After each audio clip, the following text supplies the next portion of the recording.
What's happening there, YouTube? Genji here, and today we're going to be taking a little bit of a break from the routine we've been in for the past couple of weeks. We've been doing a lot of Star Rupture, we've been doing a lot of My Winter Car, even a little bit of Hytale in there, but today we're going to be checking out some new Steam releases. Well, somewhat new, we're a little bit late on this one. This is Pathologic 3, the third in the series of psychological horror, detective, expansive narrative exploration games from Ice Pick Lodge. For those of you who are not familiar with the Pathologic series, the games take place over a series of 12 days during which a town is overtaken by a disease known as the Sand Plague, and the player takes the role of one of three healers, either the Changeling, the Haruspex, or the Bachelor, who each play through the same 12-day storyline, but each have their own different angles on the narrative. Now, I believe in Pathologic 1 you could play as all three of the healers, but in Pathologic 2, we were confined to the Haruspex, and now here in Pathologic 3, we're playing through the role of the Bachelor. So it's been a while since I played this, so a lot of my lore knowledge is probably out of date at this point, but the best way to get refreshed is to hop on into a new game here, so let's play. I am Daniel Dankovsky, Bachelor. Jumping right into it. All my life I have been studying death, the greatest boundary holding humanity back. Soundtrack is killer so far. Frightened of my search. My lab in the capital was about to be closed. But it cannot be denied that some phenomena might be found only in the strangest, most remote parts of our country. Little towns that are yet to be explored by forward-thinking minds. Trying not to talk over the cutscene. People accept the supposed imminence of death way too easily. We meekly follow our life's path to it, like cattle to the slaughter. But we shouldn't.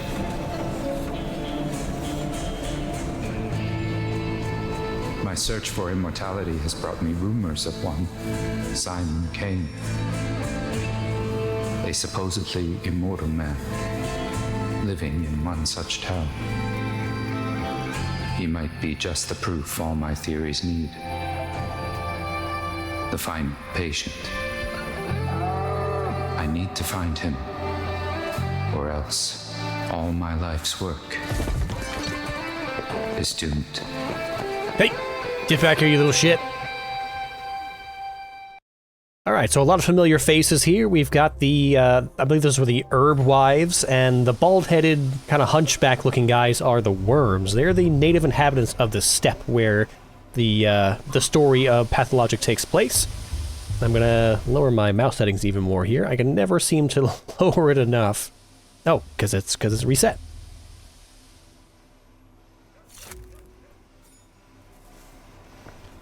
There we go. So yes, there are many factions in this game. There are the children, obviously we saw them at the start running off with our luggage, somebody's luggage. There are kind of the aristocracy of the town. There are the native steppe people. Oh, we're already into something. Attentive gaze. Some objects can be useful. I can spot them easily if I concentrate. Some thoughts will affect your mental state. Interesting. I have to concentrate. Backwards. Mindless, meaningless vandalism. Hey, I can't read that fast. Well, I can read that fast. I can't read it out loud that quickly. There we go. Priceless medical texts, gutted like fish. Worse than stealing morphine. Just empty destruction by illiterate punks. Okay, so it was our stuff that's been vandalized. Whoop. E-loot. Bromide increases inhibition in the cerebral cortex, which is to say, dulls one's brain. Sometimes you need just that. Apathy 25. Addictive, less effective with every use. Okay. We'll take it. Concentrate a little more. So concentrate will show us things that we can loot.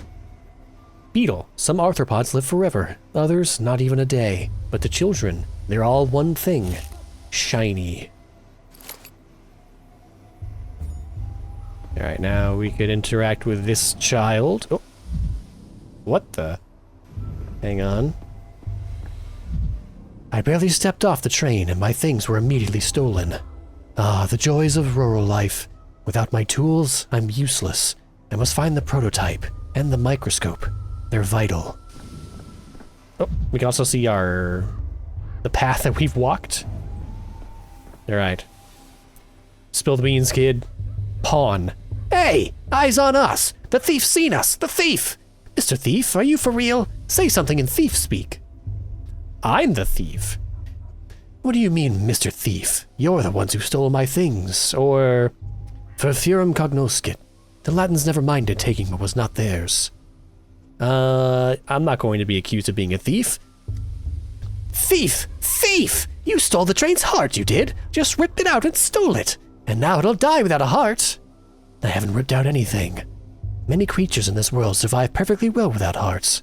A train, I believe, would belong to the order Crassiclata. Worms. They don't need hearts. Sure. Mesmerize him with science. Are you stupid, mister? Worms don't look like that at all. They have arms and legs and a forehead, and 2 hearts. One in his chest and one in his wife's. And this guy said the worms are talking about are the steppe people worms, not the ground-dwelling worms. Worms don't have wives. And bristles. You forgot bristles. Worms don't have wives? You're not just a thief, but a dummy, too. If worms don't have wives, then who does the dances? Who makes the grass grow? You think it grows by itself? So the herb wives, their role in kind of the steppe culture is they dance to make crops grow. Listen, boy, enough jokes for today. I've come to this town on important business, which I cannot conduct without my microscope and my prototype. Please return them to me. Hey, hold on. No need for all the begging and the politenesses. What did I even do to you, anyway? I didn't take nothing. It was all Jekka. My microscope and prototype are precise, delicate instruments. If they break, they'll only be scrap metal and glass. They'll just die, like the train. You don't want that, do you? Or, I only had the patience for one polite request. I won't repeat it twice. So we can be a jerk, or we can be polite. Though it's likely these children only know being a jerk. They don't understand politeness. I don't. Then tell me where Jekka's taken them. Jekka's taken the heart back to fix the train. That way, to its face. Am I a snitch now, Mr. Thief? Of course you are. You'd fit right in at the academy. Just like Tellman. You've done everything right. Or... no. A snitch is someone who runs off to inform without being asked to do so. You're an honest witness. We'll go with that. Make the kid feel better. Let's go get the rest of my stuff. Okay, I already looked at that. I can interact with this guy. He's lit up in green. Street sweeper! I say, a living, breathing person stepping off our train. You normally only get dead people. Why are you staring at me like a cow at a new gate? My luggage is being stolen in plain sight. As far as my career is concerned, I suppose I'm more on the far side of the grave than the near. But some say that resurrection is not impossible. Let's not go that hard right off the bat. Let's do you normally only get dead people? Where did you come from? The train, as you yourself pointed out. The capital. Daniel Dankovsky, Bachelor of Medicine. I'm told a supposed immortal man, Simon Kane, lives here. I have come to study him. My class at university had a go-to answer to that question. It involved anatomy. I get it. The capital. Right. Do you city folk always take 20 trunks of shirts with you? Or did you manage to cut down to 10, sir? God, I might not read out all the answers if there's going to be this many with every dialogue option. Doesn't matter how many I took with me if they're getting stolen within the first minute. 8. Though I had to sit on the last one. Where can I find a constable? Who do I talk to about recovering my stolen property? Shirts? You dimwit, my equipment's in there. Do you even know what a microscope is? Let alone the one-of-a-kind anti-dispersion device prototype. You're a street sweeper, as I can tell from your broom. Do you not live to wake up people early and twist urchins' ears? Help me catch them. Let's not start insulting people fresh off the train, so let's just be a little bit sarcastic. It's just kids being kids. No need to be mean to them. Some kids. A hardened criminal wouldn't make off with my luggage at such speed. What, should I thank them? Give them candy? I must get my luggage back. Losing my instruments is like losing my arms. Worse than losing my arms. Yeah, we'll go with that. I'm telling you, hands off the kids. You're new here, fresh off the train. You're new in town, so watch yourself and heed our customs. No constable or patrolman will chase after children for you. No street sweeper neither. This is ridiculous. Or, are you serious right now? Why not? Because the kids have their own thing going. Their own empire, you see. I'm not going to mess with it, and if you find someone to do it for you, it's your funeral. Or rather theirs. Although they wouldn't get a funeral. The tower would simply break them. What tower? I don't believe myself in corporal punishment, and obviously I'm not going to try to get into a fight with 10-year-olds. Perhaps I could negotiate with them. If everyone timidly did as the proverbial Romans do, our roads would still be murky forests teeming with wolves and prejudice. We're not going to get into fights with 10-year-olds. You know what? If you need your shirt so badly, why don't you go looking for the tots that ran away with them? Just ask them nicely. These kids are like magpies. They'll trade you your precious linens from the capital back in exchange for bits of colored glass, or even just a story. But whatever you do, don't hurt them. Not shirts. Instruments. But I get the idea. I have plenty of stories to tell, but usually they involve vivisections. I suppose kids do like that sort of thing. Why would I have bits of glass? I just about have one, on my watch face. I may have to waste time on this both literally and figuratively. Plenty of stories to tell, but they involve vivisections. Say, is the capital a real place? I wish it wasn't. In a sense, of course, the capital is a myth, and that myth is the real capital. But the city does exist physically. What kind of question is that? I wish it wasn't. The Kanes come from the capital and made our town, but no other real people have come from there ever since. So I was thinking perhaps Simon Kane simply made up the capital, along with everything else. Right, sure. And I'm just an actor he hired. Appropriate. As we go on, this was very, very present in Pathologic 2. It'll probably make a return for Pathologic 3, but the stage play and the representation of all the characters as actors is very important to the story of Pathologic. In a small town like yours, a single individual's authority can grow to be all-encompassing. I assure you, though, Kane did not make up the capital. What do you mean they made your town? No, never mind. Trunks first, Kane's later. Have a nice day. I'm guessing all of the answers with diamonds next to them are going to be options that end the conversation. Kane did not make up the capital. Reasoning. Sometimes I need to take a step back from the moment and think logically through something. It helps me piece the picture together. Some suitcases are missing. What a warm welcome. My luggage! He can be the luggage equivalent of the cabbage guy.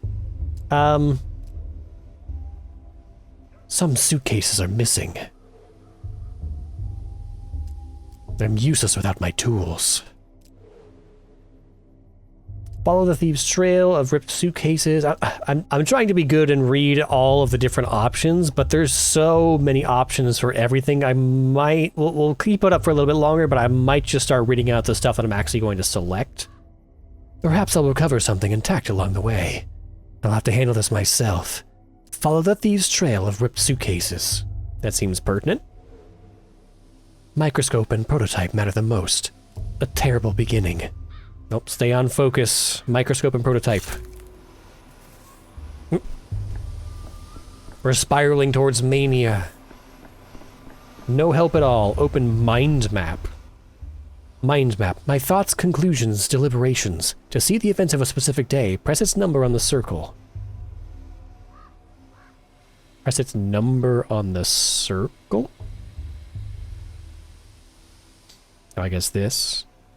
Immortal man. Simon Kane, an alleged immortal, lives in this town. Understanding him is the only way to save my Thanatica. Are you chasing shadows again, Dankovsky? Are you serious? I barely stepped off the train and my things are immediately stolen. Ah, the joys of rural life. Without my tools, I'm useless. I must find the prototype and the microscope. They're vital. Wasn't this on the wall? No help at all. The local street children with a strange deference. I'll have to catch the thieves myself.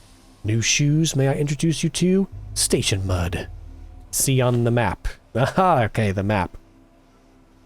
This looks similar to the Pathologic 2 map. We've got the polyhedron, right? There's this big, like, impossibly shaped tower that I believe the children use as, like, a playground.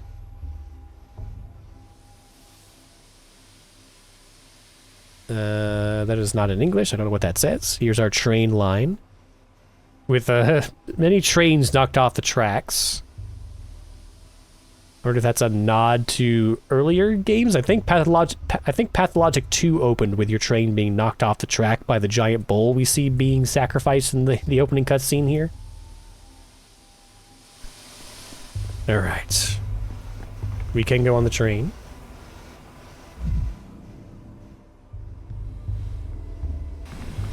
Hello. We shall meet yesterday. Eva Jan. So, that's what you're like. Like what? Dead, tired, and covered in dust. Daniel Dankovsky, at your service. How did you get here? I was traveling alone. Dead, tired, and covered in dust. You're restless. We hardly see anyone like that in our sleepy little town. Even the Canes have gone into hibernation as the years passed. Were you expecting me? Of course. Simon said I'd be your guide, and I always listen to him. Simon. Simon Kane. Simon Kane. He left you in my care. Said you'd be staying at my house. Oh, it has a name. The Stillwater. And this won't be the first time it's had guests, but most don't last long. I think you will, though. I've already prepared everything. Oh, I see. Well, nice to meet you. Likewise. I don't want to go there immediately, so I'll say, I'll come when I sort out my missing luggage. You've got interesting kids in this town. Before I knew it, I'd already lost my suitcases. Oh, she just disappeared. Is she a figment of our imagination?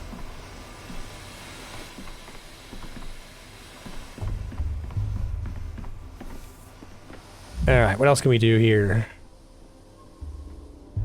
We can go on the boxcar. Nothing in here. Oh, this is our objective marker.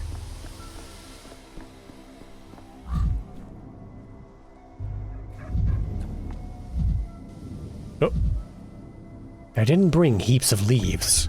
You're gonna have snarky reactions to every object you see on the way. The suitcase on the bottom isn't mine. If they wanted a joyride on the cart, they could have at least left the suitcases. We can just loot somebody's stuff. Tobacco. Another beetle. Camphor. Oh, let's read this. Tobacco. Cigarettes are thought to have a calming effect, but nicotine is in fact a stimulant. Camphor. Stimulant and rubefaciant. Causes irritation, just like everything else in this damned place. And then valerian extract, sedative. Sometimes even Bachelor Dankovsky drinks the timeless classics. We're doing all the drugs.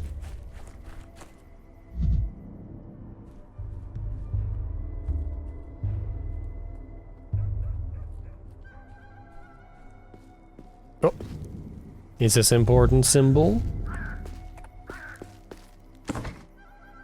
They're loading us up. Valerian extract. Bromide. Bullets. Weighs as much as a human life. I don't need these for my pocket debutante pistol. I always keep one last bullet in the chamber. How dramatic. Coffee. Brewing coffee takes too long. Chewing on whole roasted beans, on the other hand, is perfect. I don't know about perfect, but it'll work in a pinch. Nothing over here. Hello. The most fragile ones didn't break. Oh, it's a vial.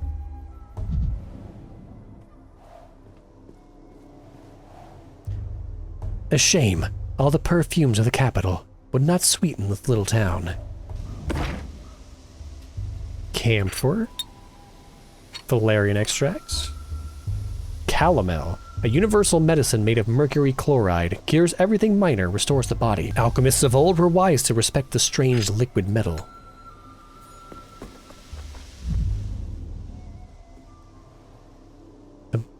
most fragile ones didn't break.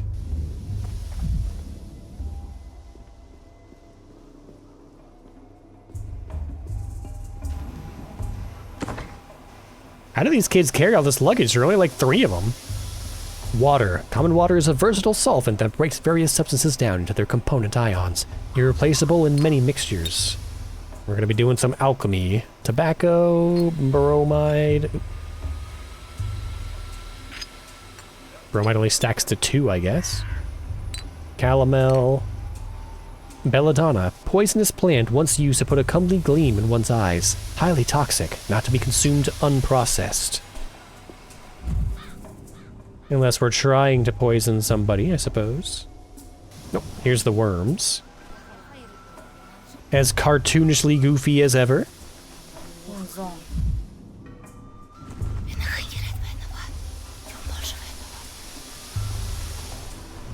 Conspiratorial whispers. It's the children. Alec. Hey, back off you! Get away from the girls, and from me too! I ain't afraid of Uncle Roan when he boozes up, and I ain't afraid of you neither. I got a knife. You can't hurt us, got it?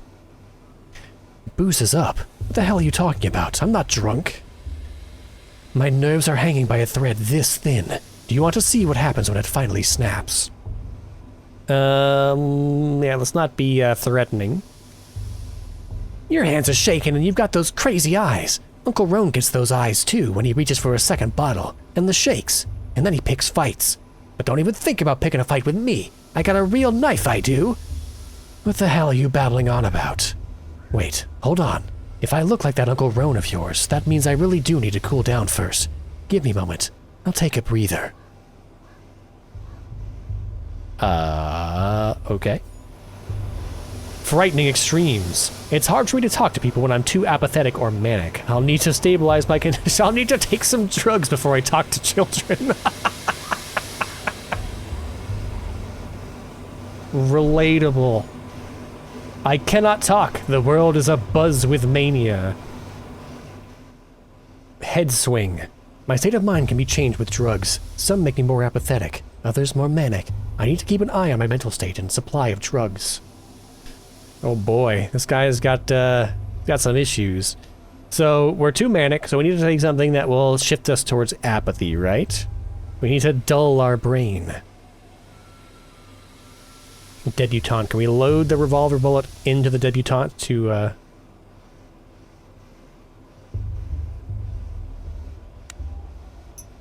free up an inventory space? No.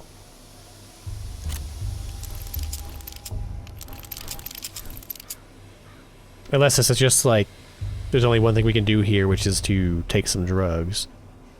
So, I wish I knew what this was, like what value this was. Is this a lot? Is this a 25 worth or is this 10 worth? Because if I take too much, then we're going to be shifting into apathy. Let's try 10, see how much that moves the needle. Freeze frame. Freeze frame? Excuse me? Quiet head.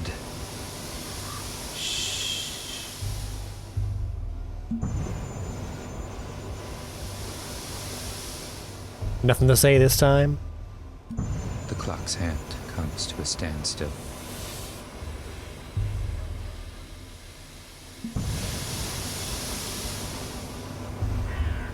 As edgy as our character is, I actually really like the voice acting. I think they did a good job. Right, I just chugged like 5 vials of sedative, so now we can talk to children. Nope, I didn't interact with you. Timur. Nuh-uh, it's quiet. It's dead already. Jekka. A dead heart keeps beating for 40 days. That's what my mom says. It couldn't have been dead that long. Do it. Tack it on. It won't fit in there. It just won't. Told you we should have stuck it in the belly, not the mouth. Life's in the belly. Everybody knows that. Nope. A locomotive's life sits in the front with the driver. That's where the fire is, so the heart should be too. That's what Boulder told me. What do you have there? Oh, my prototype. Looks like it's still intact. You're Jekka, right? Correct. A train's life is at its locomotive, which is housed in the front. Ah! Begone, vile snake! You killed the other trains, didn't you? It's 'cause of you they won't come to us no more. We were wondering, and we didn't know why they kept dying. We got a whole graveyard. They're all rusted up. Oh, we saw that on the map. They're all rusted up, and they can't go anywhere. And it's all because of you. You stole the train's heart for yourself and carried it away in a suitcase, and now the train's all dead. Holy jump to conclusions, Batman. If the train stopped coming a long time ago, it can't be my fault. I've never been here before, and I'm not very good at stealing hearts. That's true. Never seen him here before.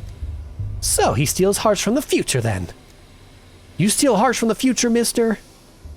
Oh, it's just more of the same answers again. You said yourself the train's heart is at the front. I rode in a carriage in the middle. How could I get to the heart, then? Through the bowels, like all Menku do. You don't get to the heart through the bowels, my young friend. You'll hit quite a different body part first. Without it, the train stopped wailing. Stopped moving, too. That means it's dead. So this is its heart. Obvious, right? Well, it's a bit simplistic. Response to stimuli is just one characteristic of life. It's not exhaustive. I don't think they're going to understand that. So let's go with... I don't know how to make you all understand that my prototype has nothing to do with the train. Look, they're made of different metals. Well, you know, a man doesn't look very shiny on the outside either, and inside he's all red. No, he's right. The body has different layers, but all the meat is made of meat. That's what Grandpa Burrock said. Look, my prototype is not the train's heart, and it certainly won't repair it, but it is an interesting thing in itself. So, let's make a deal. You give it back, and I'll tell you how it works. I don't know. There will be corpses in the tail. A whole pile of them. These corpses, were they stabbed or strangled? The kin must never cut, they only strangle. So if they were stabbed, kin didn't do it. Look here, let me take the prototype. I won't run away, I promise. To wind it up, you need to turn this handle clockwise. You have to appeal to their sense of curiosity. The capital, 2 weeks ago. I'm a doctor too. What on earth is going on in here? What are we keeping in the basement? Hello? Are you not concerned by this? Are we working for Umbrella here? Q. Every cobbler should stick to his... I'm afraid to step on that. We'll talk to Mr. High Neckline over here. A little birdie hops along the path of doom, yet sings its song. That's not what your lip sync said, and that's not what you said here in the dialogue. To prime it, hold this crank and turn it clockwise. Chief, hello? Oh, for crying out loud, your mind's flown away again. Prime the what now? This morgue is swimming in a gas leak from Lab 102. I heard the alarm. That's right, I pulled the alarm. Because of the chlorine, from Lab 102. Anyway, the crank is stiff, so you'll have to turn it with some force. Clayton, are you crazy? There's a gas leak. What did you call me in here for? We have to seal the morgue and evacuate, quickly.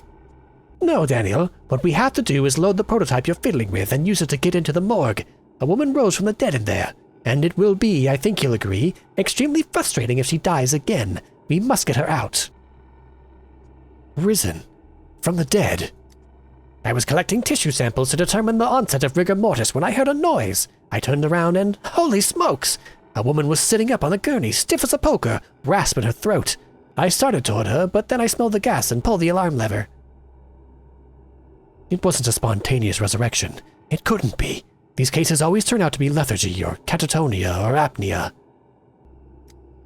You forgot that time with the animatronic figure. Teleman's wonderful joke for your birthday. I didn't forget it. I wiped it from my mental atlas.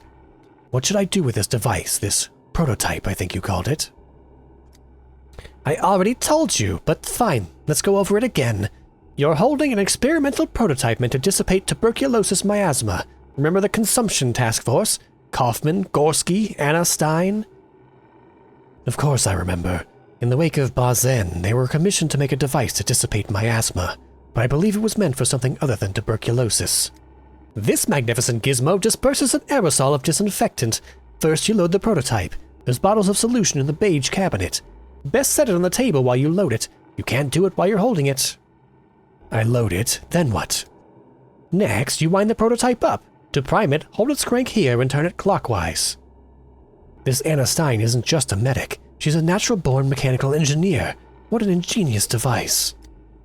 Well, Gorski assembled it. Anna took charge of optimizing the chemical composition. Either way, they're a talented team, and the military likes them. And then I just release the contents into the gas. Correct. Wind up the crank, then release. The gas should dissipate, theoretically. Wind, release, dissipate. Repeat until you reach our resurrectee.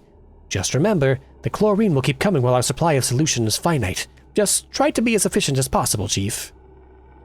You know, I actually like the idea. A true thanatologist ought to step into death every now and then. Pneumatics with mechanical priming. The longer I hold the crank, the stronger the effect. Clears the miasma in front of it. Operating range is supposed to be decent. What is the difference between this? Does it matter? Like, are these mechanically different choices? One load is good for 20 uses. That's what she said. Need to spend fluid wisely. The morgue corridor is like a maze. Required ingredients are readily available, at least in the Institute. To load the prototype, I need a stimulant, an anesthetic, and a toxin. Well, it just so happens I have those. Stimulant, anesthetic, toxin. First thing we teach lab assistants, the best stuff is in the beige cabinets. They should be here, in those beige cabinets. Add the ingredients one by one into the setup and heat it up. Heat, then open the valves. Evaporate. Residue goes into the prototype. Should be enough for 20 uses. Load the prototype. Before you can use the prototype, you need to load it. Ingredients are in the cabinet. The loading station is on the table. Load the prototype. We have to hit the cabinet first. Toxin from the Institute. Simulant from the Institute. Anesthetic from the Institute.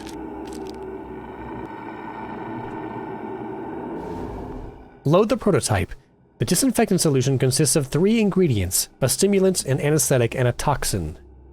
I need to put the items into the slots, then press the load button. Okay. 1, 2, 3. Load. I'm a damn scientist. What?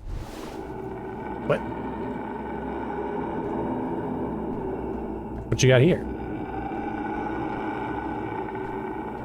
So, are we not going to talk about why the miasma sounds like some kind of undead creature from hell?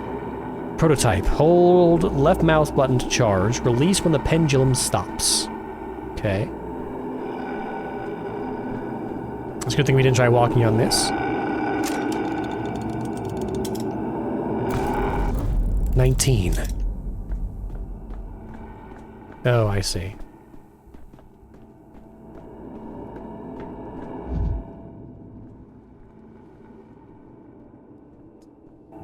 Another beige cabinet. Oh god! 18. Where are we going?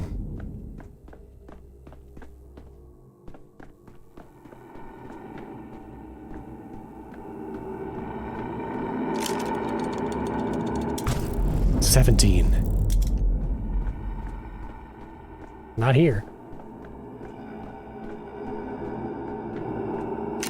There she is. 16. Hey. You need to come with me now. Spontaneous resurrectee. Oh, she's got red eyes. She's infected. We're gonna have to send her to liquidation. Are you deaf? You have death's eyes. I have the eyes of a man who's just walked through 40 meters of poisonous gas without protective goggles. Dead people don't cough, which means you're still alive. For now. Give me your hand. Talking can wait. At the end of the tunnel, there's a second tunnel. Can you hear me? Focus on me. Hold on to my voice. Try to stay awake. Don't speak. You'll inhale even more poison. You can tell me everything you've seen in your posthumous visions later. We need to get out of here at once. Oh, it's just over. Jekka. At the end of the tunnel, there's a second tunnel. What does that mean? It means that when you die, there's neither life nor death, but something else entirely. Like a coin falling on its edge? Or a Mobius strip. You shouldn't concern yourself with such things, though. Can I have my prototype back? Take it. It spins all boring, clockwise only. Grandpa Simon has clocks that spin every which way. Besides, the train's already dead. Couldn't save it in time. Grandpa Simon? You mean Simon Kane? I'm here to meet him, actually. We've only got one grandpa between us. Is he really immortal? I'm sick of this game. Go away. We're gonna play cat in an old hat. We still have time before the sun sets. Wait, what about my microscope? I'll trade you another tail for it. We didn't take your microscope. Where is it then? If the prototype is my right hand, the microscope is my left. I can't collect data without it. The dogheads must have taken it. Khan and Notkin got a deal. All the war spoils get split down the middle. They don't care about hearts, not in any of their many faces. Why would they need another one? What does your microscope do? Is it alive? A microscope is a kind of metallic pipe fitted with lenses. You use it to look at small objects and it makes them large and detailed. Oh, a kaleidoscope! To look at the colorful town! You can do it like Capella. We're so fascinated by all the words these children know. A cappella. I'm not much of a singer. Neither is Capella. But So, as it stands, you pass my belongings along to some other gang, and I need to go to them to get my microscope back. Am I right? Khan must have given it to Capella as a gift. Are you stupid? She hates kaleidoscopes after what happened to that stained glass. No, Khan wouldn't have given it to her. If it's something that changes things when you look through it, he must have given it to Grandpa Simon. Grandpa Simon loves things like that. Khan wouldn't give it to anyone, not before he looks at it himself, or after either. But he's honest, even if he's wicked. He'd give it back to the owner. If you find him in town, he'll deal fair. Where can I find him? Well, if they brought your micro-kaleidoscope into the polyhedron, you won't see it again. No use looking there. Try the stairways to heaven. The dogheads like them. Think they look like polyhedron. There's one right here in the maw.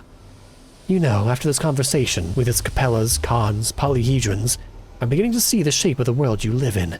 It sounds complicated, but it can't be worse than human anatomy, can it? Or just, thank you. Doesn't matter. Got the prototype, lost the microscope. Let's see. Got the prototype. In the capital, it seemed just like an amusing trinket, but I'd hate to lose a unique invention, especially one so dear to Blayton. Lost the microscope. The second tool was stolen by a different gang of children. I'll have to search the town for it. Not the guided tour I hoped for. Eva. Simon was expecting me. A place was prepared at the Stillwater. The guest house as far as I can tell. Oh. Big pile of something over here. No, it's the same symbol on it. Sharp, suffocating smell. Fresh glyphs. Rich color. Is this drawn with cinnabar? Really?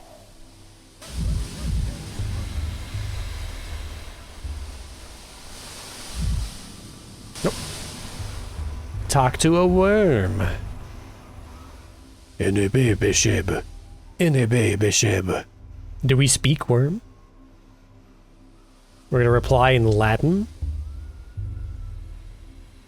Orbis mirabilium plenus est. Go away, Snake Man. You've got sharp heels. I'm not wearing heels. What's with your face? Looks more like a congenital disease? Jeez. Coming off awfully harsh, aren't you? Some kids ran through here with my belongings. Did you see them? We gaze at the earth. Do not pull us away from the earth. Not quite sure what accent to give these guys. Then I shall not presume to divert your attention any further. Just run around with concentrate down at all times. The second tool was stolen by a different gang of children. I'll have to search the town for it. Not the guided tour I hoped for.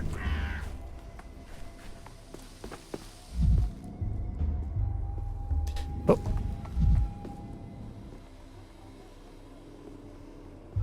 We got some kids over here. Oh god, what happened? A man has been killed! Multiple men has been killed. What's going on? Corpses always attract the same kind of swarm. Gawkers. Holy mother of smokes. Pawn. Jacob Sturg. Kirik and... what was his name? Bertie. Bertrand. Such a harmless fellow he was. Never hurt a fly in his life. And the Ripper slashed him to ribbons like the rest of them anyway. The brute! We must give these unfortunate souls the proper burial they deserve. Then find the Ripper, and give him a burial befitting a beast. Kuhuleke, Kuhunud.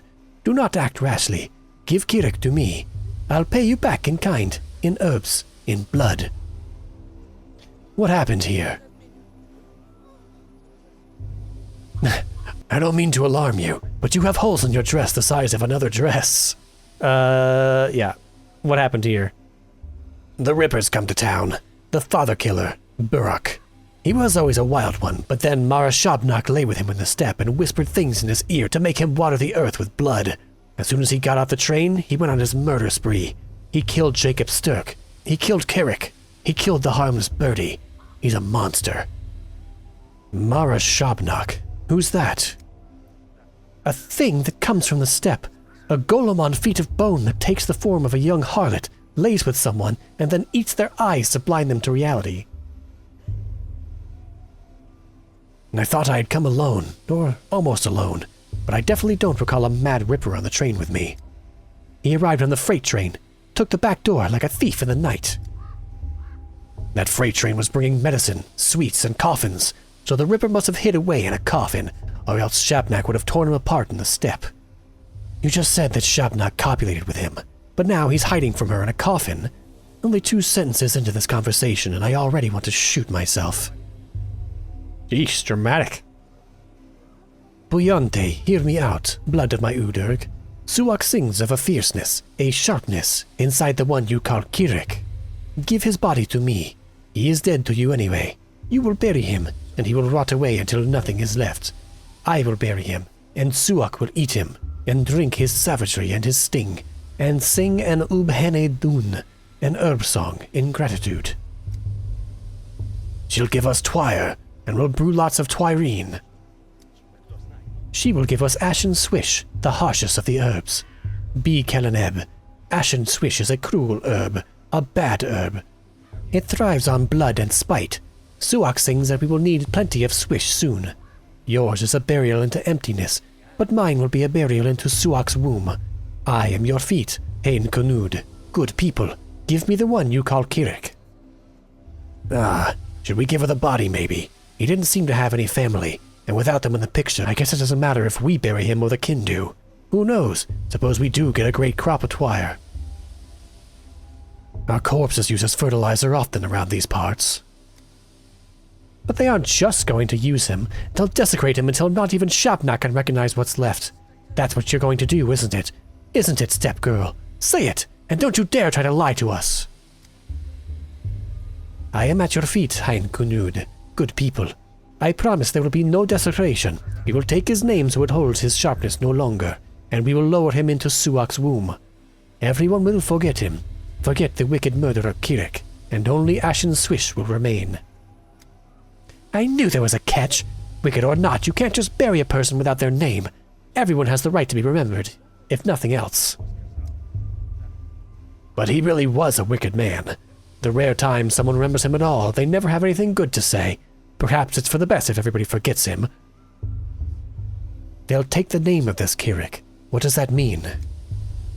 A touch of our eyes, a touch of our fingers, and the name melts away.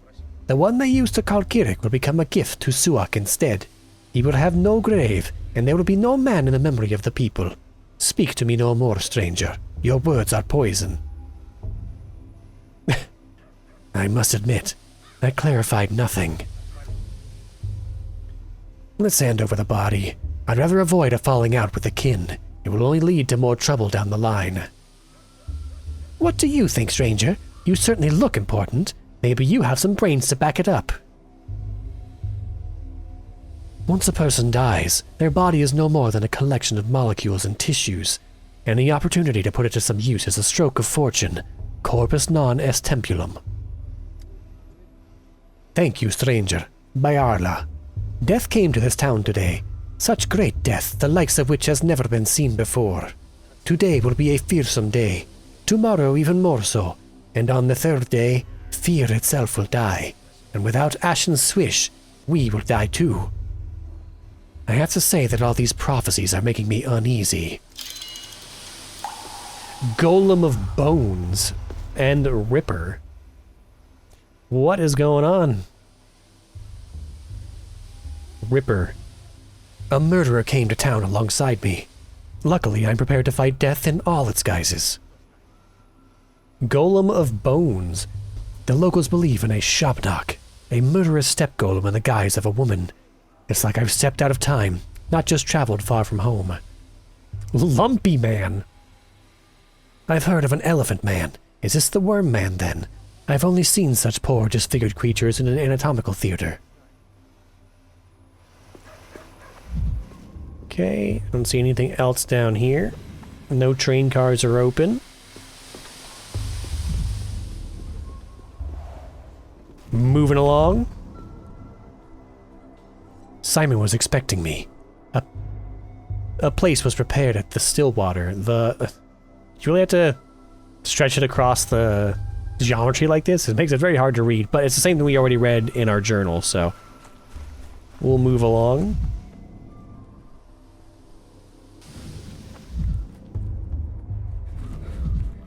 This is the same thing that we just read there, too.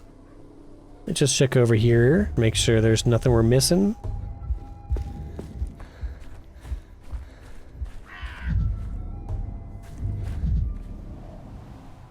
A crimson river flows at you. Oh. As you open the coffin, a crimson river flows at you. Boots. What? Oh, crimson boots. Oh. Interesting. They're using coffins to smuggle boots? But why? I didn't expect to find an ordinary girl behind this pile of coffins. One grief. I despise hustlers and courtroom vultures. The Academy adores them. Neither above nor below the ground can heaven or hell be found. Bad grief. Would you look at that? A customer. Keep walking, customer. This shop's appointment only, and I don't recall your name on the list. Can you add me then? Why add you when I could subtract? See those stiffs by the wagons? My friend the Ripper did that. Buzz off, pal. My friend the Revolver works just as well. I like that. The onlooker said it was Shabnak who murdered those people by the freight train. Is she another friend of yours? Spare me, spare me! Eat the air, drink the fire, stay away from this old liar. My legs are my own, and my eyes are bright. The steppe golem can't reach me. That didn't rhyme? What, are you scared all of a sudden? Quit trying to scare us. Better yet, have a look. We've got plenty of shops in town, but our warehouse keeper here can get it for you wholesale. Just look at these boots he snagged. Scarlet. They're pretty. Are they from the capital? Fashionista? From a coffin. A coffin's the best when you need a chest. A checkpoint guard wouldn't dare open it up, out of respect. It's inhumane. Meanwhile, overflowing with 100 pairs of scarlet Saffiano leather boots, tax and duty-free. Saffiano leather? Those are bog-standard military-issue boots that have been dyed wrong. You a tax inspector? I can't imagine a duller job. Keep your nose out of other people's coffins, then. Once someone goes in, who knows what happens? Maybe they never died. Maybe they never existed at all. Indeed, no one knows what happens to someone once they go into a coffin, but I intend to find out. Grief. Good grief. Bad grief. Grief This town lives on imports, so here the warehouse keeper is king. He says the contents of coffins are not always what they seem. I wonder. So open every coffin I see. Got it. No one thought it was suspicious that there were just like 100 coffins delivered on this train? And they're all very light. Like there's no way they mimic the weight of a real body with like 5 pairs of boots. The maw. It's safe here for now. Am I hiding behind a tree? Material world.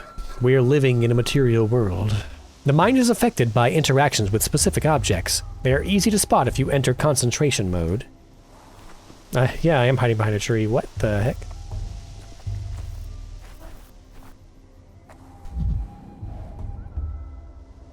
Yeah, I mean, we've been interacting with things all along. Ow! The town dribbles.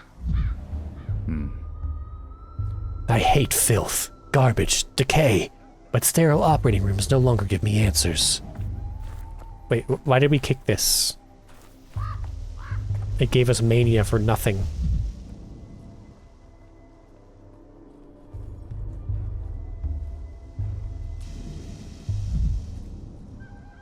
What you got here? Hit. Things everywhere. Random things will move our bar up or down. Oh, I see. Blue things shift us towards apathy. Red things shift us towards mania. Why would pushing a seesaw make us manic exactly?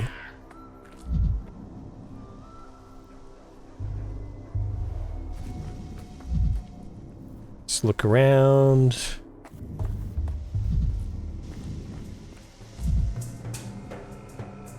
Oh, music's kicking in. Adults have bulls. Children have rats. Though I've read about these little marmots. Steppe carriers of contagion. I want to see. It's a little jerboa.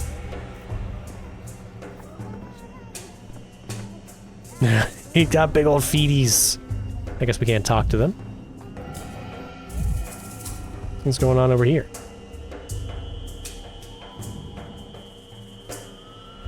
Could you look a little more suspicious? Like, if you're gonna creep, at least try to look casual. Strong, foul, stinking tobacco. While in the capital, decadents smoke belladonna. But you've got tobacco with you.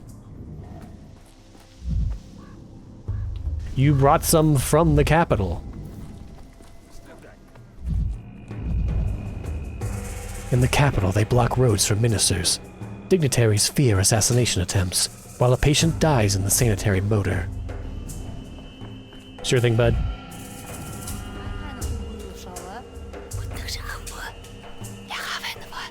Worms acting all weird. Nothing new here. So, this bloating is a common condition here. I'd like to study them. Truly, astonishing phenomena can still be found in remote corners of our country. Such beautiful movements.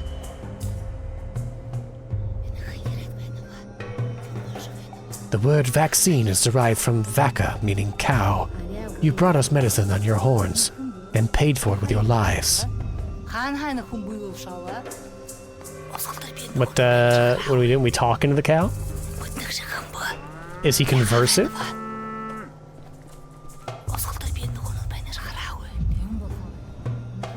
Fear mixed with curiosity.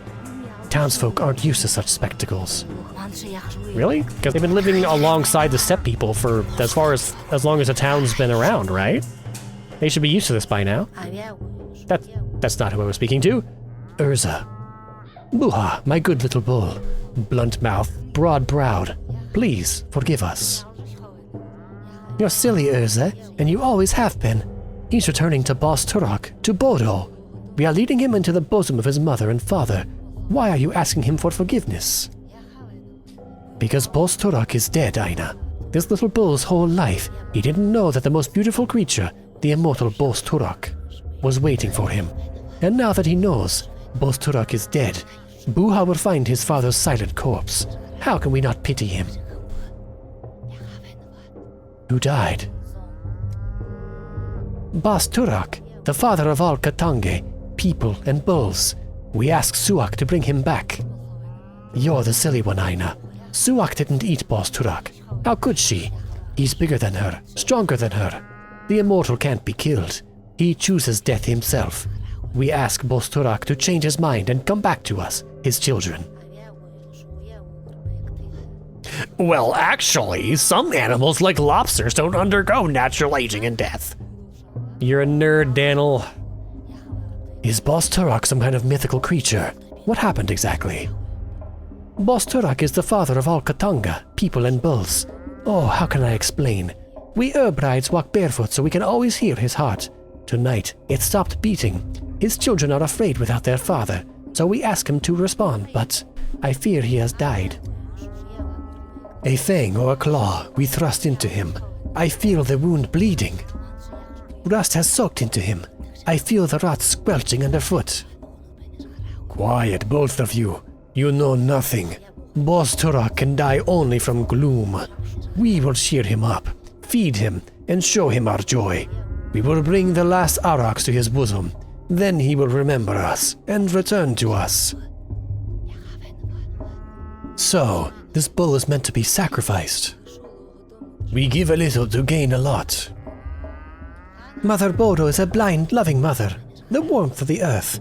But Boss Turak not only bore us, he watched over us. We lived under his watch. Now the town is without a beholder, as a Galad Kun. We are all blind worms now. Murgar, bad. A worm is a worm. A human is a human. A human is meant to see, to build. Look around, beholder. What do you see? Such sassy answers, Danny. A town where the sacrifice of live animals is permitted in a residential area. The Simon Kane's immortality will most likely turn out to be superstitious nonsense too. You said the beholder is Boss Turak. Who am I to contend with him? Any gaze might turn out to be Boss Turak's gaze. These things can't be foreseen. You have looked closely. Go further. See our celebration. Look to the last Aurochs. What do you see in all this? Tell Guga afterwards. Guga? How could I forget Guga? Well, at least it's pleasant to look at your girls. Maybe not. An Auroch is a big bull, right? I'll look, whether I want to or not.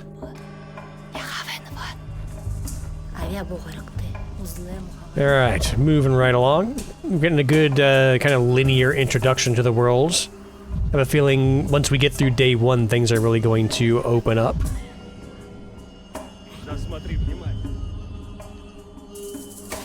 What? Beholder, share what you have witnessed. What was that?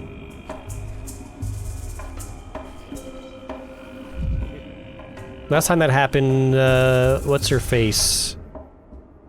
Eva disappeared out of the train car. Did something disappear? I missed it. They've tied ribbons all over town and incense burns everywhere. Or is this just what the steppe smells like? I'd like to study them. Oh, we've read that already, okay. Fear mixed with curiosity. Townsfolk aren't used to such spectacles. We're seeing a lot of repeats. Floating is common, etc., etc. Alright, you're green, you got something to say? My eyes touch you, beholder. Oh, are we the beholder? That's plausible, anatomically speaking, but psychologically, that will traumatize me for the next decade. Here we go. What was that? I just saw some sort of... See, I did miss something. No! Game devs, you can't do this. If you're going to have a flash of something, make sure that the player is going to be looking in that direction, or force them to look in that direction. What did you see, beholder? I saw nothing because I was looking somewhere else. Well, here, at least you can describe the cool thing that I would have seen. I saw rot and plague miasma spreading from a carcass, and a sanitation squad burning it with fire. See, that would have been awesome to look at. Everything around groaned and died, as if I were in the midst of an outbreak. We'll be descriptive. That was tomorrow. That will be yesterday. Were those anxiety-induced visions of a terrible future? Perhaps. Thank you for your vision, beholder. You see more widely than others. We will remember this. If you see something else unexpected, don't be afraid. It's just the eyes adjusting to our current place in time. Keep moving forward. Pity the Academy thinks otherwise. He's got some good one-liners. Oh, the tragedians? Even this backwater has a theater. They're performing a dance of death or something of the sort. Death, where is thy cloak? Yeah, oh, here we go. That's what I missed.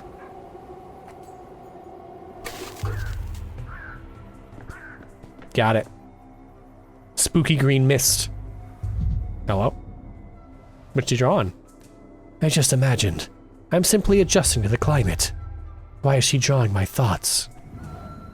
These are your thoughts? You should probably lay off the drugs.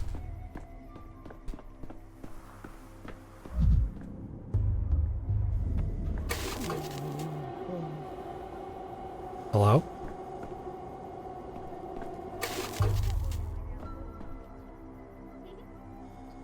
Oh, executors? Perfectly healthy children. What devilry am I imagining? It is pretty horrifying that there are perfectly healthy children here. Ah! What? Oh god, no. A little more and I'll be in death's embrace. I need medication. Otherwise I won't survive. What happened? Why am I dying? How do I heal?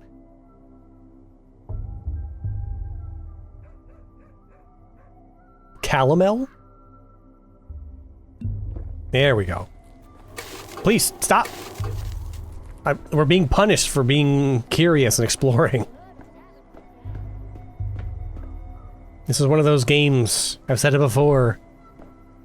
Game devs usually want to reward you for exploring their world, but here we are being actively punished for exploring. Oh. Oh, that makes sense. I was like, wait, normally the tragedians are like a metaphor? They're not usually just like in town interacting with people, but yeah, this is Mark Immortel, right? So he's part of their whole shtick. I'm the only one alive in this town. I don't believe you. Ah, there you are. Finally. I thought you'd forgotten our agreement. I hope you're ready. Have you memorized your lines? So in the kind of the theatrical meta story of Pathologic, Mark Immortel is like the director of the play. He's the manager of the theater. Of course I did. I always have 2 or 3 lines ready in my mind, and I choose one before responding. Meta much? Tragedian. Oh god, what kind of voice do we give these guys? I take no joy in seeing another player who likes to improvise. Your charge is but to read your lines and not to invent them. Another player? Get it? Executor. Wait, is this really the guy? Looks about the same, but the outfit's all wrong. Did our guy wear a coat? This costume is more suited to an antagonist. Funny, fashion advice from a man in a bird suit. Looked in a mirror lately. Yeah, the bird helmet here is actually worn like on top of the person's head, so their head's like right here. And they're peering out. You can't really see it that well here. But this is kind of like more of a hat than a mask. What delightful cheek! Never have I seen such arrogance all in one person. Sir, you are just what the doctor ordered. I am Mark Immortel, director of the local theater. Pleased to meet you. And you are... Daniel Dankovsky, Doctor. Just arrived from the capital. Magnifico! You see, the actor we've been waiting an eternity for has decided to sabotage the rehearsal. You would do us a massive, titanic favor by replacing him, even if just for a little while. Of course, I'd be delighted to. I've dreamt of acting on stage since I was a boy. What must I do? That seems very out of character for Danny. Truth be told, I don't care for the theater. That's perfect! Contempt for theater is a key ingredient in any theatrical performance. This makes you an even more ideal candidate. Our performance is quite simple. The main character has just arrived in a remote town and, quite accidentally, stumbled into a curious rehearsal in which his fate will be decided. Who knows? Perhaps he'll die at the end. It seems the performance has already started, and I'll be dragged in against my will. Is that all you have to say? Why do you stare like that? I see it in his eyes. His mind is looking for a line to mumble. I'm beginning to recall where my acting career didn't pan out. I say again, he is no leading man. He is unfit to even play a villain. At best a background player, a body, standing there to fill the stage. It is the Steppe healer's son who ought to take the role, or that young girl who crawled out of her grave. They have such pathos and such verve. What does this one have? A coat. I think that's referencing the horror specs on the Changeling. Is the rehearsal already starting, or is he just casually insulting me? Wonderful! The hero is lost. He no longer sees the boundary between his life and the play, between speaking and reading his lines. Keep going. This is the beating heart of our play, the blur between reality and fiction. Let me read the script. So, the main character, a doctor and a skeptic, encounters the unknown for the first time. He built his whole life around empiricism and scientific inquiry. What will he do when death addresses him directly? But this isn't literal, right? A hero in a play speaking to death or the dead is usually a metaphor, an illustration of his thought process. Well, if it makes it easier for you, we can say it's a metaphor. Play it ambiguously. Leave the audience guessing. But wait, I don't want to be a metaphor. I was promised I'd be the true voice of the dead. What kind of spoilsport ruins a play like this? I told you he couldn't hack it. That's it, I'm out. Metaphor. Huh. I'm confused. Are we still acting, or is he actually offended?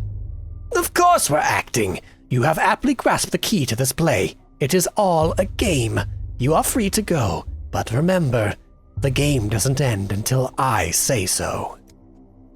But Mr. Director, are you certain we've chosen the right protagonist? The rules of the drama clearly state that the hero must experience death and resurrection, yet he's stuck in the prologue.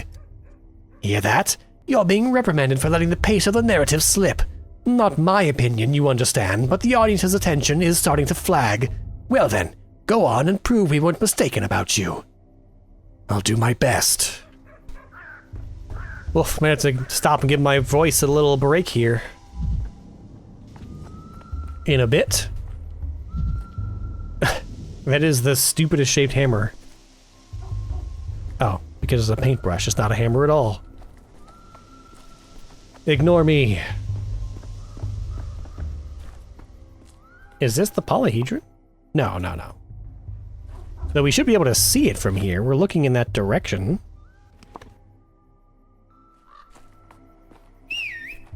Impossible geometry.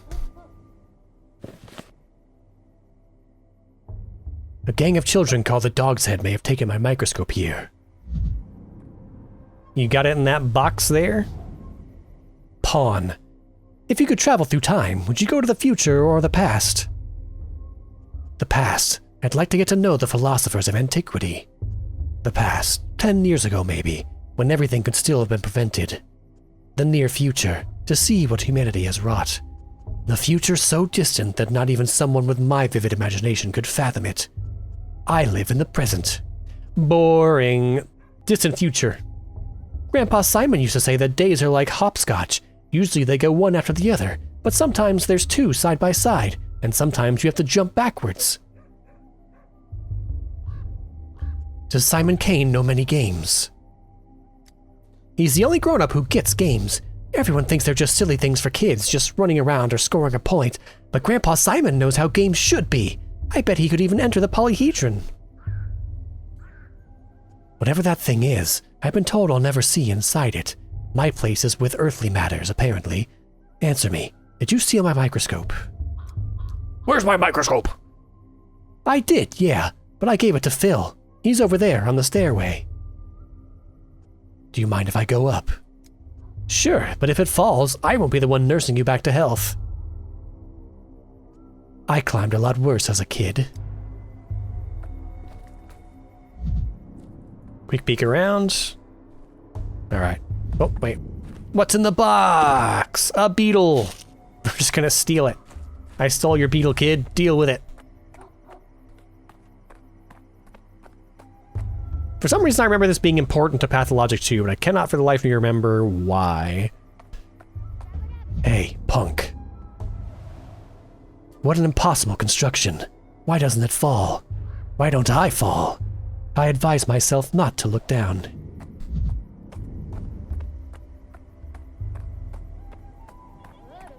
Oh, they are dog heads. I thought they were actual, like, dog people at first. They've just got masks on, okay. Their faces are gloomy. They're up to no good. My microscope! Ginger. Well, what is it? Can you see the future? Let me look too. Gimme, gimme!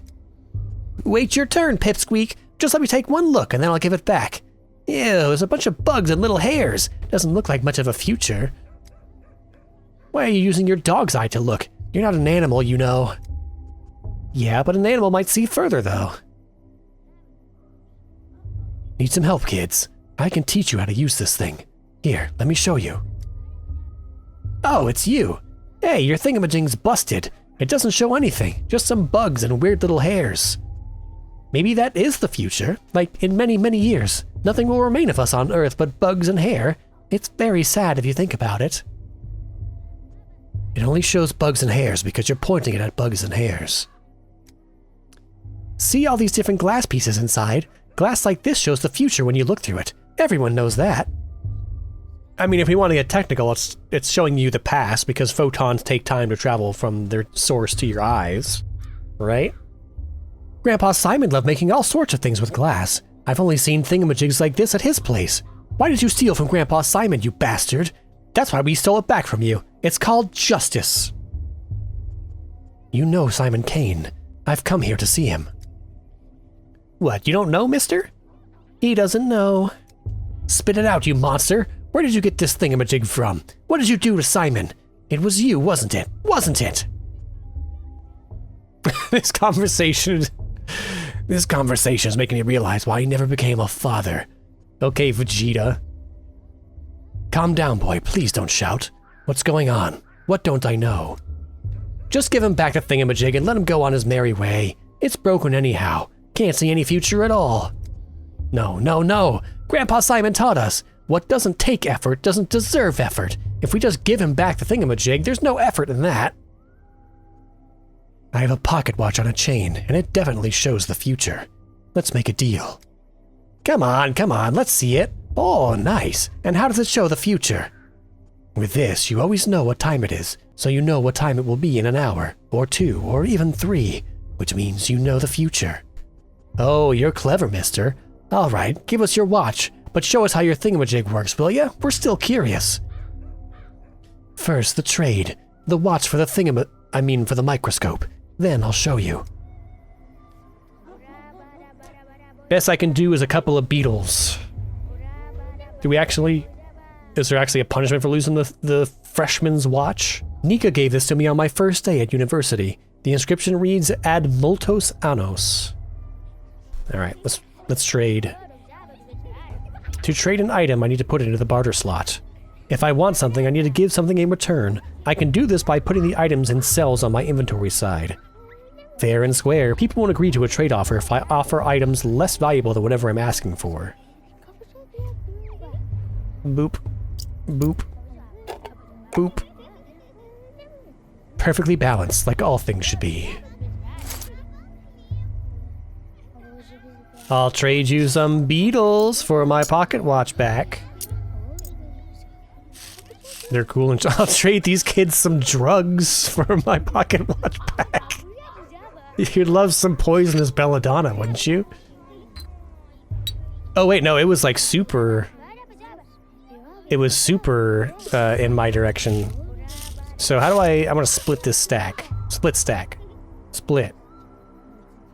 Bug. A fair trade. A beetle for my pocket watch. There we go. Perfect.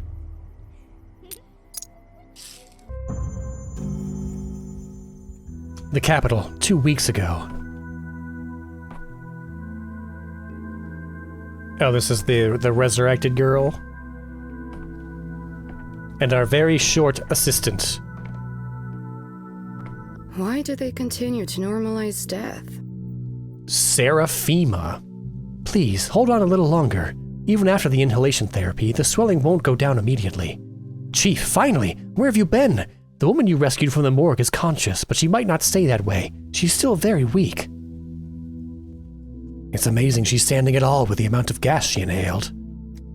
Step aside with me for a moment, Chief. I checked the morgue records. A body matching her description was declared dead last night. Well, yeah, that's the whole point. That's why it's incredible that she was dead and now she's not. We're searching across the country for miraculous resurrections, and one springs up right under our feet in our institute's morgue. That's irony for you. I'm not claiming it does, but imagine for a second. No, let's stick to the facts. I spoke to the orderly on duty last night. He also confirms that our subject showed no signs of life, and Playton himself was there when she woke up. When I reached this woman through the poisonous fog, she herself insisted that she had died. It's not proof, but she must have had some reason to think it. We can't miss this opportunity. Unfortunately, the subject is having trouble speaking. All that time in the gas has weakened her voice. So give her a pen and paper. I've rinsed her mucous membranes and performed inhalation therapy, but you understand, I can't conduct an extensive interview. Shame. A first-hand account could point us in the right direction, but there's always a physical examination, or taking a sample, or giving her a pen and paper. Why you gotta overcomplicate it? Or an examination of her personal belongings. She came into the morgue with some items, though I haven't had a chance to go through them myself. I left them on the table by the back entrance. Will you take a look, Chief? Perhaps there's a clue. Ma'am, would you allow us to examine your things? Oh, okay. We've got pale skin, conjunctivitis. She's improving. She's coming back. We can let her out of quarantine. Hello, do you remember me? I'm Bachelor of Medicine Daniel Dankov. Excuse me. I mean, I get that he's the Bachelor, but introducing yourself as Bachelor of Medicine Danny Dankovsky is a bit pompous. I'm Bachelor of Medicine Daniel Dankovsky, head of the Thanatica Laboratory. Last night I saved you from the site of a serious gas leak. The man with death's eyes. Excuse me? Have you looked in a mirror recently? My eyes were affected by the gas just like yours were, but at least you remember something. I died. Tunnel after tunnel. Wait just a moment. I'd like to examine your belongings first, the ones you had on you at the morgue. Which are... here. Nope, these are papers. Are Lazarus's personal effects from the morgue. Oh, these are her things. Papers, they look official. Morphine, tourniquet, 2 rings, obviously a pair. One would be too big for her. Herbs, not a bouquet, looks medicinal. Self-medication with folk remedies. Consulted a wise woman instead of a doctor. Okay, we're just gonna look at all of them. So, morphine, tourniquet. Well, morphine, if she took enough of it, could potentially put her into a catatonic state that would resemble death, right? Chronic morphine addict, or suffered from severe pain. Looking for the benefit of the doubt. Papers. Lots and lots of papers. The description of the treatment is vague. Something about novel drugs. Consent form for the experimental treatment at our institute. I accept all risks and waive all claims.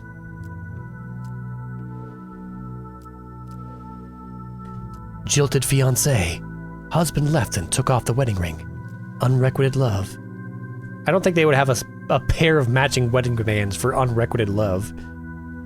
Husband left and took out the wedding ring? Well, the husband could be dead. That seems more likely than the other two. Or all three of those, actually. I might understand more if I examine the resurrected woman and take a blood sample. Well, yes, I was just worried that if I did that first, we wouldn't get to look at the other thing. Butterflies. The butterflies are a metaphor for the fleeting nature of life. Breathing is a bit easier, but talking is still You can stay quiet for now. I just need to examine you. Whoa. He was coming right at us. Spontaneous resurrectee. Chest, back, arms reverse. Legs reverse. My favorite position. 10 minutes will be spent examining each body part. Use right to look to rotate the camera. Okay.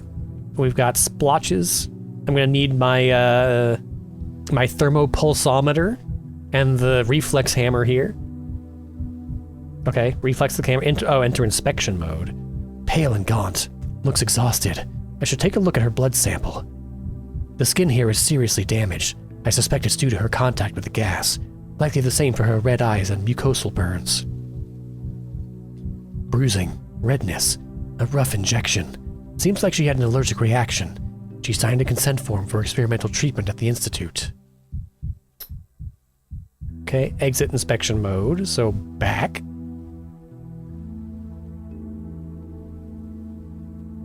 The skin here is seriously damaged. I suspect, okay. Same stuff.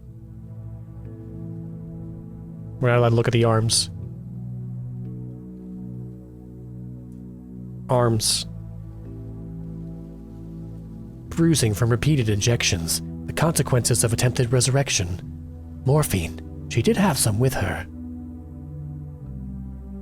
Arms reverse. But that was dumb. Legs. The skin here is seriously damaged. I suspect yada yada yada. Same thing we've read over and over again. Legs reverse. Okay, so the only thing of interest, I guess, was the mark on her side, the red mark. Exit.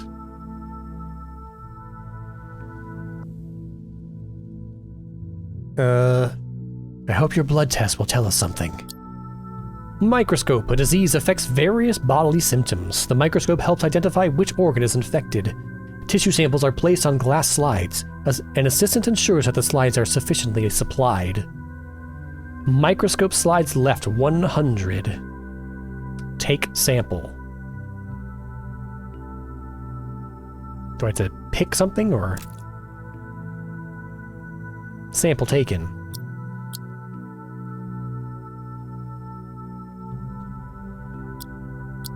Okay, now what? We just go back? Here we go. Useful tool. I can study the collected samples under the microscope. To perform the test, I need reagents. The doctor themselves is in charge of their supply. 110 reagents remain. Thick blood drop, spontaneous resurrectee. A preparation of capillary blood taken with a needle from the patient's finger. Really, because it showed on the heart earlier. The study allows the evaluation of cell morphology and the identification of various types of pathogens. No. Examine. Microcosm. By adjusting magnification, WS, I need to find red bacteria in the sample. Scroll wheel to adjust the focus. It will allow me to see bacteria better. The lifespan of culture is limited. I mean, that's true in the wider sense as well. I must act quickly. A dead sample is useless, but it can come back to life, right? Oh, there's some. Look for red bacteria. Yes, and then what? Oh, just focus on it. Gotcha. Gotcha. Organ is affected.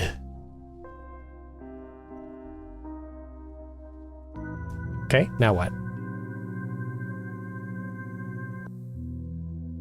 Bad news. You have an affected organ. Rest, and I'll take another look at the things you had with you when you've arrived at the morgue. One last logical avenue remains. Huh? Oh, it is a metaphor. Metamorphosis from the caterpillar into the butterfly. Oh. Really? They ran out of chalkboards, they just kept writing on the wall and on the floor? Okuch.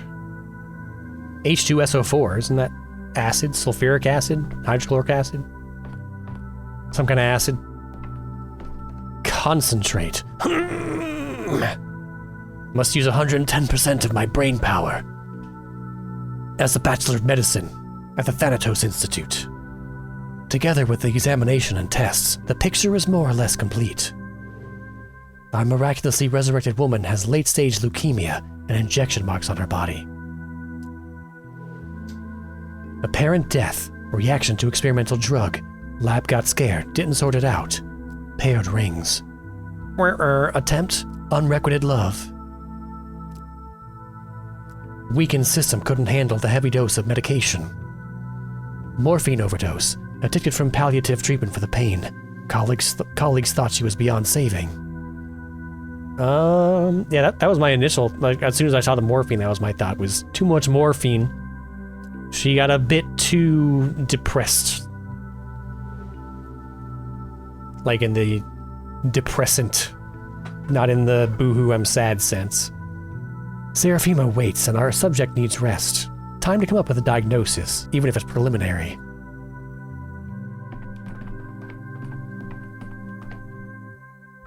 They'll go to any length, Chief, but our lengths are longer. That's what she said. So, Chief, have you shed any light on the case? I am loath to jump to conclusions, but could Thanatica have discovered some genuine phenomena? Let's see, our options are... Alas, our subject is not a phenomenon, just a morphine addict, and morphine addicts are common in morgues. She was in a trial for a new drug.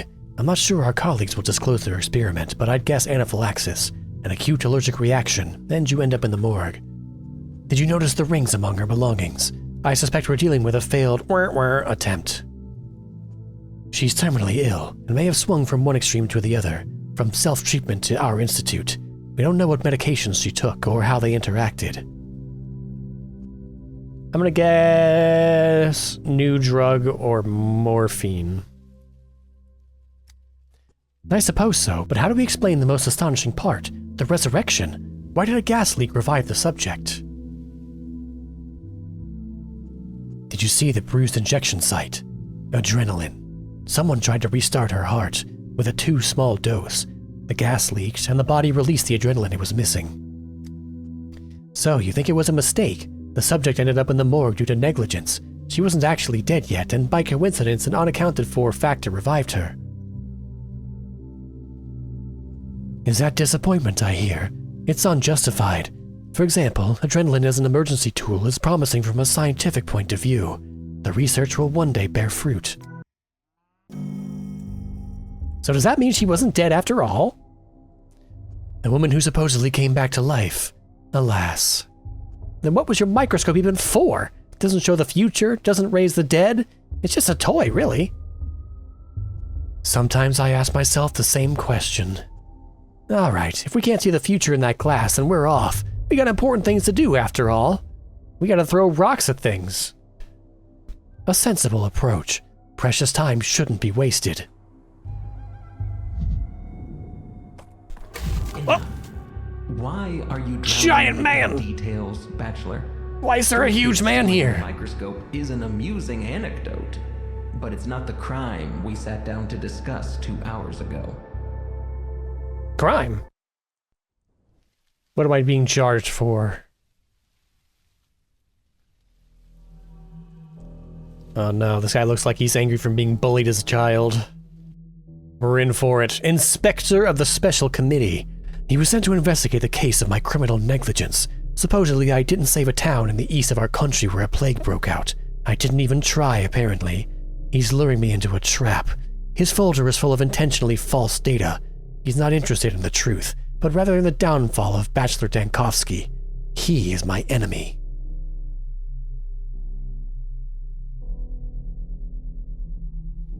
People are shallow these days. Small fry, aren't they? Enough! Why are you drowning me in details, Bachelor? Street kids stealing your microscope is an amusing anecdote, but it's not the crime we sat down to discuss 2 hours ago. 2 hours and 15 minutes ago, to be exact. Focus. I'm only interested in what's important. How am I supposed to know, Inspector, what you deem important and what you don't? You know what I especially dislike, when an obviously intelligent man feigns foolishness to derail an investigation. I'm offended and embarrassed for you. We both know you're not a fool. Stop wasting my time, and your own. I just wanted to recount everything in order from beginning to end.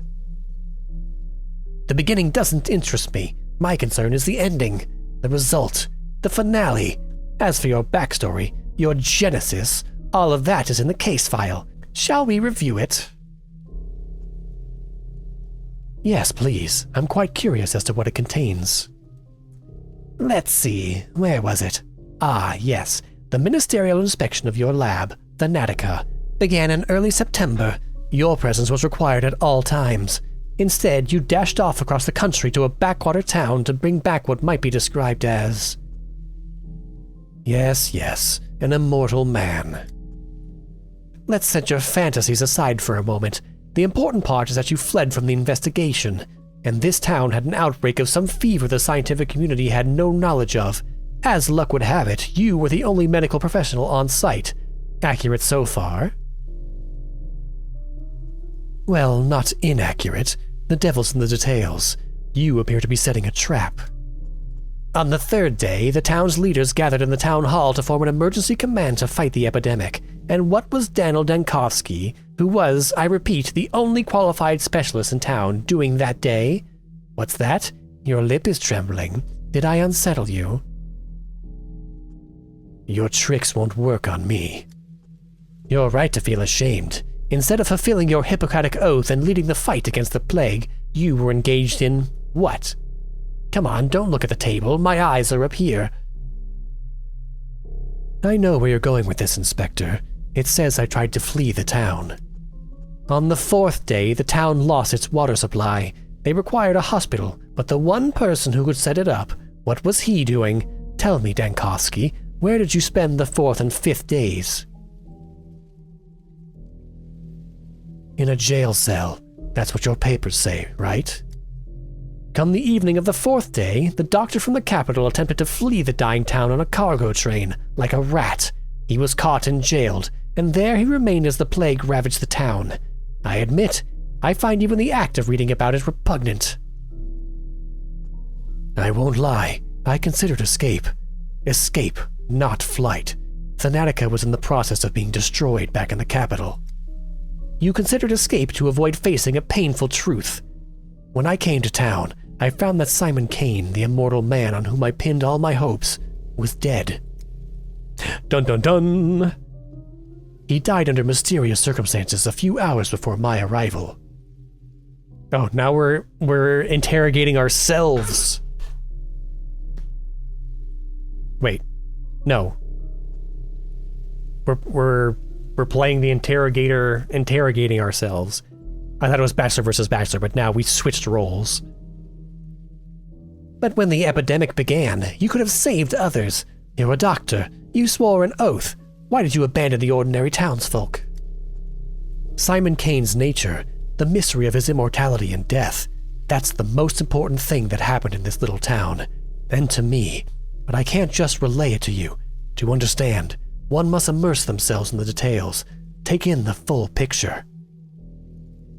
Simon Kane's death is the primary concern, not the deaths of tens of thousands, but one fantastical old man.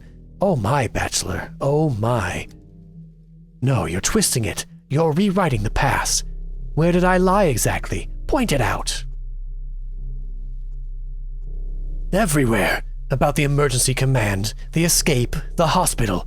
The only thing you got right was the reason I came to town in the first place.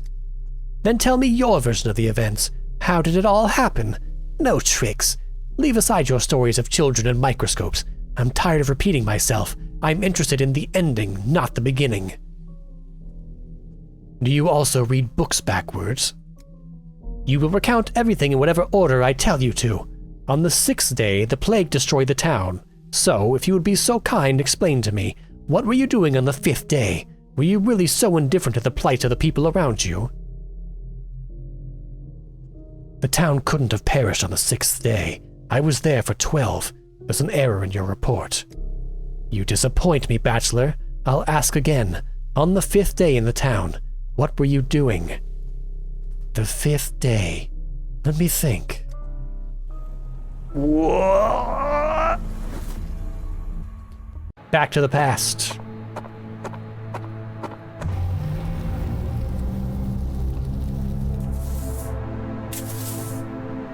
We've got some timey-wimey stuff going on.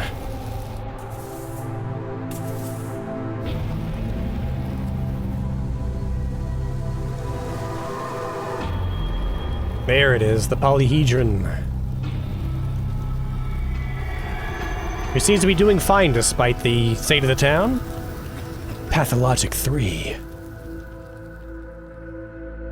Sand Plague Boogaloo.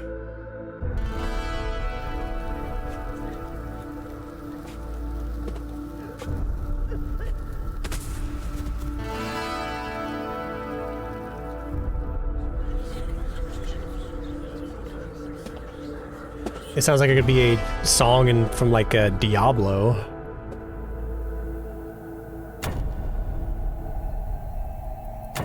There we are.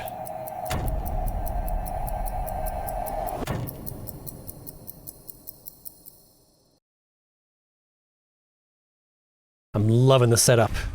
Hooah! We were waiting for you, dear Bachelor. Begin the 5th day, day 5, in which the Bachelor will grab the only remaining thread and something Simon Kane. The end of the beginning, open mind map.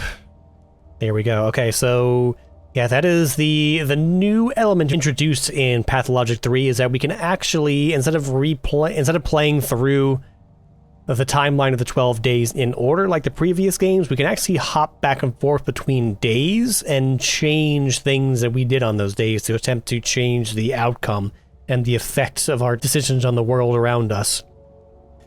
I'm never leaving this place. They trapped me in this bloody town. Now I'm trapped in a jail cell.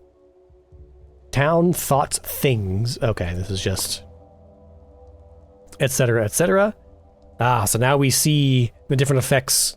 We've jumped 3 days, 4 days into the future, and now we can see the different effects that have happened on the town. When we were first here on day 1, the whole town was completely fine, but now certain wards of the town are either infected or taken over by various factions, and we will supposedly, through our actions and choices, be able to affect which wards of the town have been cured of infection or are protected from infection, which factions are in power, which characters live or die, etc., etc. So, very interesting kind of like, it's almost like a God type game where our decisions impact the fate of an entire city. But it's also parts sleuth and detective game, it's parts psychological horror, it's very dramatic and theatrical. Many of the reasons that I personally enjoy the Pathologic franchise, even if it may be a bit on the nose sometimes. But yeah, very interesting writing, and it's been fun to see how Ice Pick Lodge have taken this same story and world and characters and iterated and improved on it over Pathologic 1, Pathologic 2, and Pathologic 3. So I think that's what we're going to call it for this one. We're about 2 hours into it now. My voice is a little bit shot, and that was, I guess, the introductory sequence. We got the title card. We got an introduction to our characters, to the town, to some of the different players in the town. Got a good idea of what the gameplay is going to be like. Also, I noticed that I'm slowly slipping into apathy the more I sit here. So we need to get out of here ASAP. So we're going to go back to the main menu here. There we go. So, Pathologic 3 is really shaping up so far. I love how much the visuals have advanced, how much the gameplay has advanced, the new systems that have been rolled in here, all the character models of all the characters that we're familiar with from the previous games are all looking fantastic. There's going to be a lot more to, I think, pull out of this if you're familiar with the previous two Pathologic games.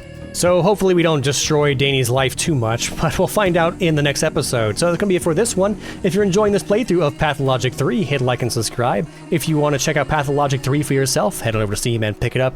And if you want to let me know what you think of the game so far, then hit the comments down below. But whatever you do, I'll see you right here again in the next one. So until then, bye-bye.